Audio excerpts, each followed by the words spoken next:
भीष्म पितामह कलिकाल में एक भक्त के रूप में प्रकट हुए जिनका नाम था सेन नाई, जो बाल काटते हैं।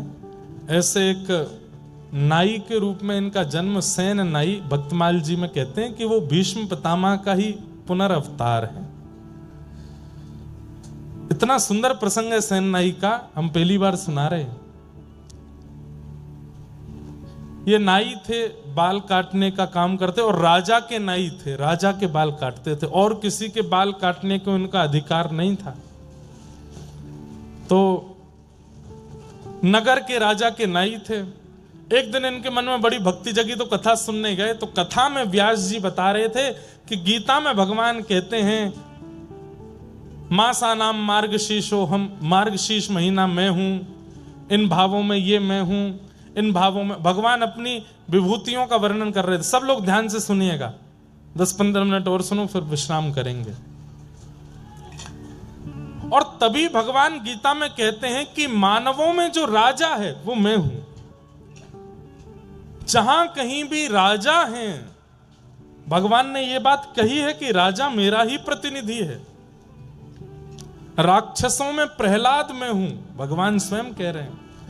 तो सेन नाई बैठ करके कथा सुन रहे थे, बोले कि मानवों में राजा मैं हूं, राजा मेरा ही प्रतिनिधि है। तो नाई तो बड़ा प्रसन्न हो गया, बोले मुझे ठाकुर जी मिल गए। अपने राजा की इतनी बढ़िया हजामत करते, उनके हाथ पांव दबाते, मालिश करते, खूब हाथ पैर दबाते, सिर और बढ़िया प्रेम से सेवा करने लगे। बोले कि यही हमारे भगवान हैं। अब तो वो राजा के हफ्ता में 1-2 बार जाके हजामत करते और उसके बाद कभी समय मिलता तो कथा सुनते। एक बार कथा में व्यास जी ने बोला कि बिन गुरु के हुए ठाकुर जी प्राप्त नहीं होते। तो सेन नाई जी के मन में आया कि अब मैं गुरु कहां से खोजूं। तब किसी ने इनको बताया, बोले काशी में विराजमान है श्री रामानंदाचार्य जी महाराज, आप उनकी शरण में चले जाओ, वो बहुत अच्छे गुरु मिलेंगे। और श्री सेन जी काशी चले गए। काशी में जाकर के रामानंदाचार्य जी से दीक्षा लेने का खूब प्रयास किया, लेकिन रामानंदाचार्य जी ने दीक्षा किसी कारण से नहीं दी, व्यस्तता के कारण, साधना के कारण। एक बार एक संत इनके पास हजामत कराने आए अपनी, तो ये उनके केश काट रहे थे, मतलब मुंडा कर रहे थे, बिल्कुल सारे बाल उड़ा रहे थे। शिखा छोड़ दी तो संत विरक्त थे, उन्होंने कही शिखा भी काट दो। उन्होंने कही अरे आप कैसी बात कर रहे हैं, मैं शिखा नहीं काटूंगा, ये तो बहुत बड़ा पाप है। बोले अरे मैं विरक्त हूं, विरक्त शिखा सूत्र नहीं रखते। सेन नाई जी बोले आप जो कहेंगे सब स्वीकार है, पर शिखा नहीं काटूंगा। तो बोले भैया काटनी पड़ती है, हम विरक्त हैं, हम शिखा नहीं रखते।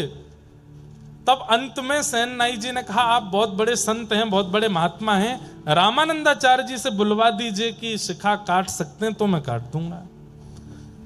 सेन नाई जी ने बड़ी युक्ति समझी कि भाई इसी से गुरु सन्निधि भी मिल जाएगी और इनकी शिखा भी काट देंगे। संत लेकर के रामानंदाचार्य जी के पास गए।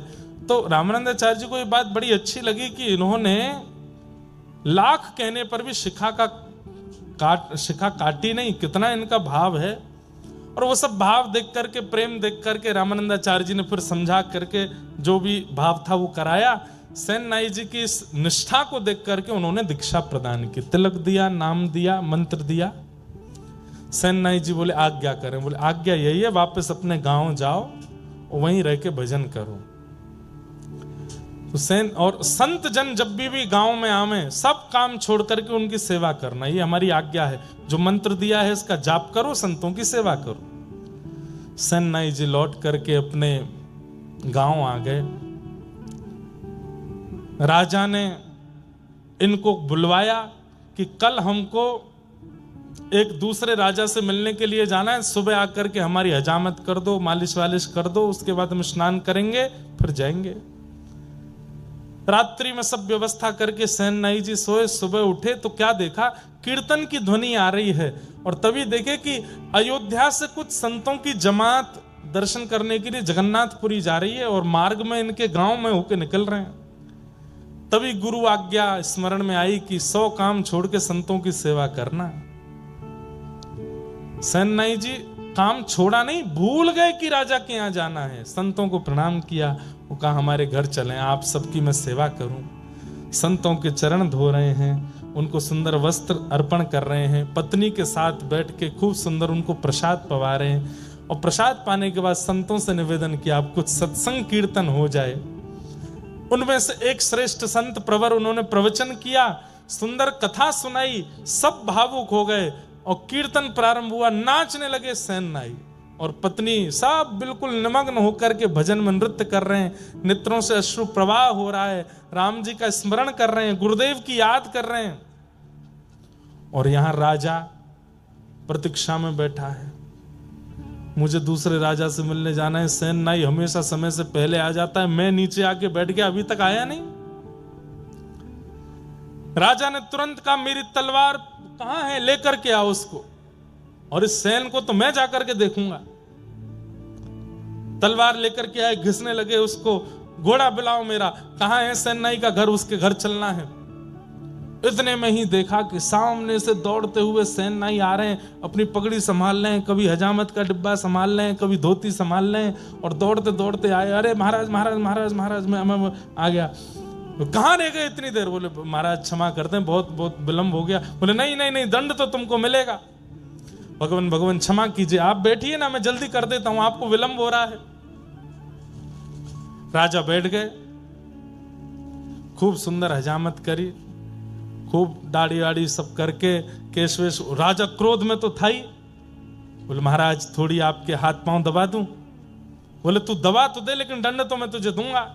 हाथ दबाने लगे। आप इतना क्रोध करते हैं, अच्छे नहीं लगते हैं, आप थोड़ा प्रसन्न रहा कीजिए ना। हाथ पैर दबाते दबाते बोले आप थोड़े श्रमित हो तो मैं आपकी थोड़ी उंगलियां चटका दूं? बोले चटका तो दे, लेकिन दंड तो तुझे दूंगा। उंगलियां चटका दी, हाथ पैर। बोले आप कहो तो महाराज आपकी नेक थोड़ी कमर चटका दूं? बोले उससे कुछ दिक्कत तो नहीं है, वो कुछ नहीं होगा। लेकर के अपने कंधा पर जोर से झटका दिया, कमर ऐसी खुली महाराज, राजा बड़ा हल्का हो गया। बोले सेन तो इतने दिन से आ रहा है सेवा करने, लेकिन आज तेरी सेवा बड़ी अद्भुत लग रही है, लेकिन मैं दंड तो तुझे दूंगा। अरे विराजिए ना आप, थोड़ी आपकी कंधे की मालिश कर दूं। ऐसे ठाकुर जी यहां पर सुंदर कंधा दबाने लगे। थोड़ा गर्दन अपनी टेढ़ी कर लीजिए, टेढ़ी करके गर्दन थोड़ा इधर कुछ करने लगे तो वहां एक तेल का पात्र रखा था और तेल में प्रतिबिंब दिखाई देता है। जैसे ही तेल की ओर राजा देखने लगे, वो देख नहीं रहे थे, बस मुख इधर किया तो दिख रहा था। जैसे ही देखने लगे, सेन नाई ने जैसे ही अपना मुख इधर किया तो प्रतिबिंब में क्या दिखा? मोर मुकुट, कटाक्ष नेत्र, नाक में सुंदर नत बेसर, ऐसी मधुर मधुर मुस्कान। पीछे मुड़कर के देखें तो सेन नाई और प्रतिबिंब में देखें तो ठाकुर जी। राजा बोला ये मेरी आंखों का भ्रम है कि क्या है, पता नहीं हो क्या रहा है। नेत्र बंद करके अनुभव करे तो हाथों का स्पर्श इतनी बार राजा ने किया, लेकिन आज जैसा स्पर्श नहीं था।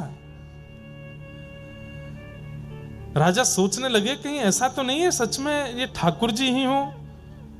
और बस ऐसा कहकर के राजा ने जैसे ही नेत्र खोले तो सैनिक जन खड़े थे। बोले वो सेन कहां गया? बोले वो तो आपकी मालिश कर रहा था, आप सो गए थे गहरी नींद में, तो वो बोला कि अब सब हो गया है तो मैं चलता हूं। वो तो अपनी दक्षिणा लेकर के चला गया। राजा बोला कोई बात नहीं, अब इसको अगली बार देखूंगा, अब तो तैयार होके चलता हूं। अपने वस्त्र आदि पहन करके राजा तैयार हुए। वहां सैन को पता चला कि राजा ने आज बुलाया था, मैं तो कीर्तन में रह गया। कौन आए थे? ठाकुर जी आए थे। ठाकुर जी भैया हमने बहुत रूपन में देखे, कभी ठाकुर जी नरसिंह भगत बन करके भी गए हैं। ठाकुर जी एक जगह सक्कूबाई बन के पिटाई करवाने गए अपनी, वो एक दिन वो भी कथा सुनाऊंगा।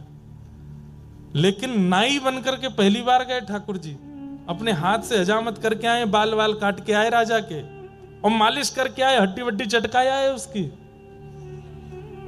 या सेन नाई को जैसे याद आया, संतों को प्रणाम किया, अरे भगवान भगवान आप लोग विराजो, मैं एक काम करके आता हूं। तुरंत अपना डिब्बा लेके वही पाग वाग संभालते हुए दौड़ते हुए गए तो राजा तैयार होके बिल्कुल बाहर आ गए थे। सेन ने आकर के जैसे ही राजा को देखा, हजामत हुई है, केश वेश सब बिल्कुल बढ़िया है, बिल्कुल राजा तो बढ़िया तैयार है, केश वेशों में तेल लगा है।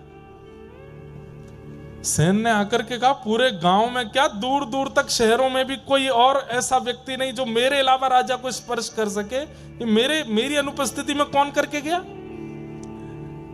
सेन को आता देख राजा बोले, और भाई सेन, कुछ भूल गए थे क्या? कुछ भूल गए हो, लेने आए हो? सेन बोले, भूला तो कुछ नहीं। कुछ नहीं भूले तो फिर क्यों आए हो? आपने कल बुलवाया था मुझे।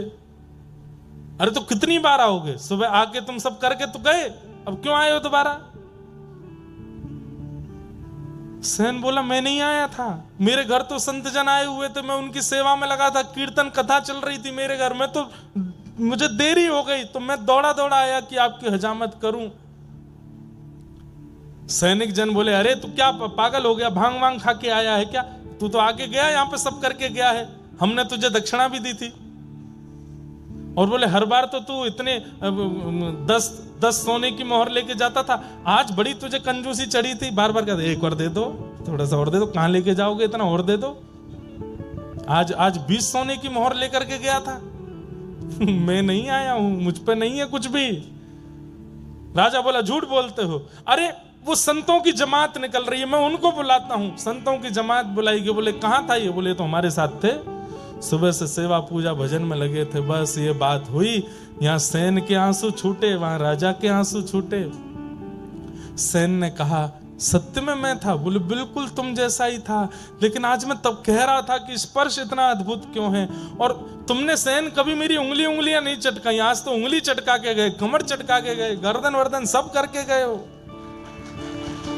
और अंत में एक अनुभव मुझे हुआ था, क्या? कि मैंने तेल के पात्र के प्रतिबिंब में जब देखा तो वहां सेन नहीं, वहां पर कोई मोर मुकुटधारी दिखाई दे रहा था। सेन तो बस वहीं मूर्छा सी में आ गए, राजा के चरण पकड़ लिए, बोले, धन्य हैं आप, मैं आपके अंग को छू लूं। क्यों? क्योंकि श्याम सुंदर आपको छू के गए हैं। श्री ठाकुर जी ही आए थे। राजा ने तुरंत सेन को उठाया, राजा दंडवत हो गए, बोले कि महाराज, अब आज से आपको मेरी हजामत नहीं करनी, आज से आपको ये सब क्रिया नहीं करनी है, तो आज से आप मेरे राजगुरु हैं। जिनकी कृपा से ठाकुर जी मेरे भवन में आ गए, जिनकी कृपा से ठाकुर जी का स्पर्श मुझे मिल गया, ऐसे आप नाई नहीं रह सकते, आप तो मेरे गुरु हैं। और उस दिन से सेन जी गुरु के रूप में प्रतिष्ठित हो गए। बहुत अच्छा चरित्र है सेन जी का। ये भीष्म पितामह के ही कलयुग में अवतार हुए श्री सेन जी महाराज।